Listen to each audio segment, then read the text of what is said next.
warahmatullahi wabarakatuh. Perkenalkan, nama saya Chun Prahara dari kelas 11 IPA 2 Madrasah Aliyah Al-Mubarak DDI Tobaraka. Pada kesempatan kali ini saya akan menguraikan kisah tentang Bilal bin Rabah, tugas sejarah kebudayaan Islam dari Ibu Andi Marawulang, SPD. Selamat menyaksikan. Bilal bin Rabah merupakan muazzin Rasulullah Shallallahu Alaihi Wasallam semasa Rasulullah masih hidup.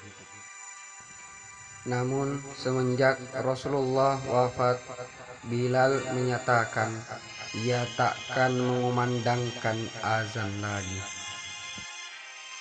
Ketika Khalifah Abu Bakar memintanya untuk menjadi muazzin kembali, Bilal menolak. Bilal berkata, "Biarkan aku hanya menjadi muazzin Rasulullah saja. Rasulullah telah tiada, maka aku bukan muazzin siapa-siapa lagi."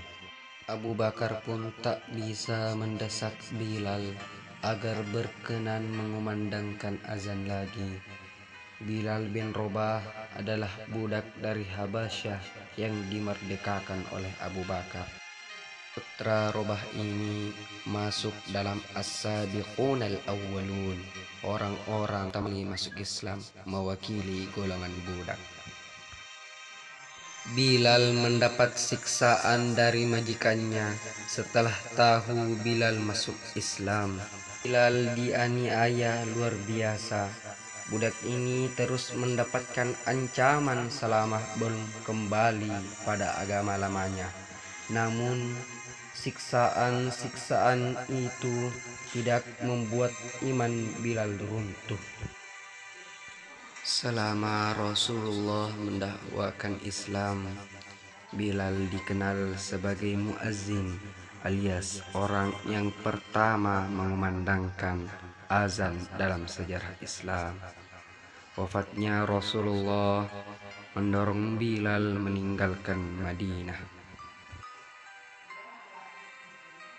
Lalu ia ikut pasukan Fathul Islam, pembebasan Islam menuju Syam, dan kemudian tinggal di Homs, Syria, kini Suriah.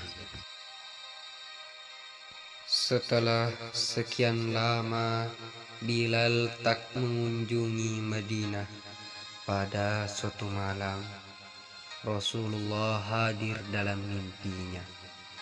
"Ya Bilal, wa ma hadzal jafa?"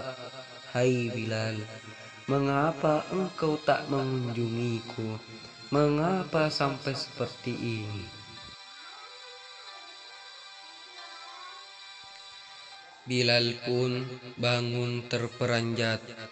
Tanpa berpikir panjang, ia segera mempersiapkan perjalanan kembali ke Madinah demi menziarahi makam Rasulullah Sallallahu Alaihi Wasallam.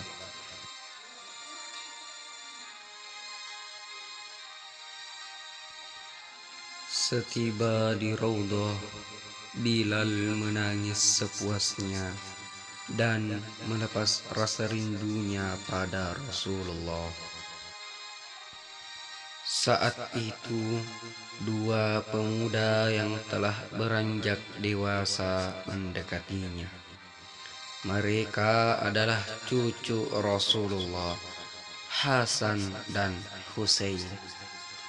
Dengan mata sembab karena tangis, Bilal yang kian beranjak tua memeluk kedua cucu Rasulullah tersebut.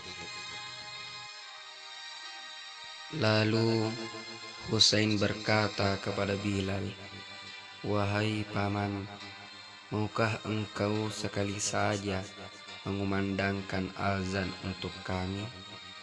Kami ingin mengenang kakek kami."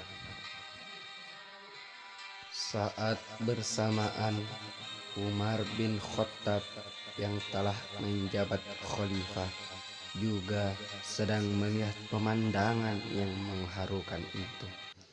dan ia pun memohon Bilal agar mau mengumandangkan azan lagi, meski sekali saja. Setelah menimbang sekian jenak, akhirnya Bilal pun memenuhi permintaan mereka. Saat waktu sholat tiba, Bilal pun naik ke tempat dahulu. Ia biasa mengumandangkan azan semasa Rasulullah masih hidup.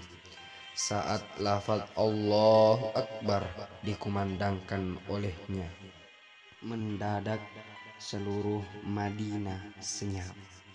Segala kegiatan terhenti. Semua orang terkejut. Suara yang telah bertahun-tahun hilang, suara yang mengingatkan pada sosok nan agung, suara yang begitu dirindukan itu telah kembali. Ketika Bilal mengumandangkan lafaz Asyhadu an la ilaha illallah, seluruh warga Madinah berlarian ke arah suara itu sambil berteriak histeris. Bahkan para gadis dalam pingitan pun menghambur keluar. Sewaktu Bilal hendak mengumandangkan Asyhadu anna, Madinah pecah oleh tangisan dan ratapan yang sangat memilukan. Bilal tak sanggup melanjutkan azannya dengan lantunan Muhammad Rasulullah.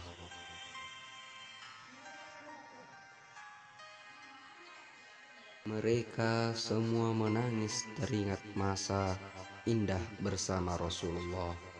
Umar bin Khattab lah yang paling keras tangisannya.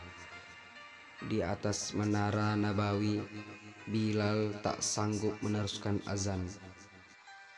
Lidahnya tercekat oleh air mata yang berderai. Hari itu, seantero Madinah mengenang masa saat Rasulullah masih ada di antara mereka. Itulah azan pertama dan terakhir Bilal setelah Rasulullah wafat. Itulah tadi kisah Bilal bin Rabah. Mudah-mudahan dari kisah ini kita dapat mengambil hikmah dan makin menumbuhkan rasa cinta kita, rasa rindu kita kepada Nabi Muhammad SAW. Mungkin cukup sekian. Minallahi musta'an wa alaihi tiklan. Wassalamualaikum warahmatullahi wabarakatuh.